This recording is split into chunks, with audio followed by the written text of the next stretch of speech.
Terima kasih Kepengurusi Majlis.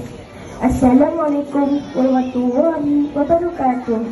Yang berusaha Encik Syed Muhammad Faisal bin Syed Razi, Konselor Pendidikan Daerah KBB, Encik Syed bin Zakaria, Pengerusi Persatuan Guru Besar Cawangan Kulim.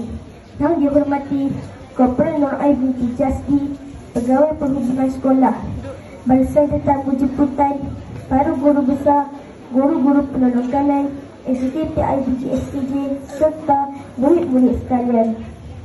Saya Muhammad Taufiki bin Faiz mewakili semua murid Sekolah Kebangsaan Junjung dengan rendah hati memohon izin menyampaikan sepatah dua kata ucapan.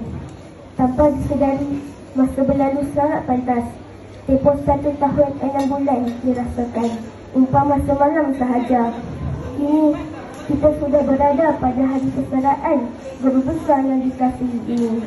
Begitu hibah rasanya untuk kami pisah dengan guru yang amat dedikasi dan prihatin untuk mendidik serta mengasuh kami.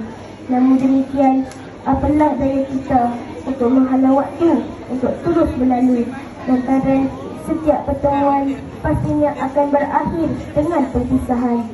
Misteri itu, walaupun berat hati untuk berpisah, kenyataannya perpisahan itu pasti akan hadir.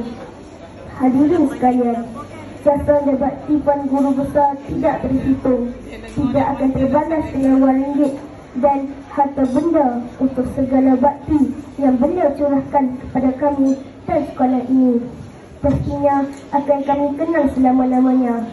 Pada kesempatan ini, saya mewakili rakan-rakan ingin menyusun 10 jari memohon maaf atas kesalahan tingkah laku dan tutur kata yang kami lakukan. Kami doakan semoga Puan sentiasa sihat dan bahagia selalu. Selamat bersara Puan Nurini. Sekian, terima kasih. Wabillahi taufiq wal hidayah. Wassalamualaikum warahmatullahi wabarakatuh.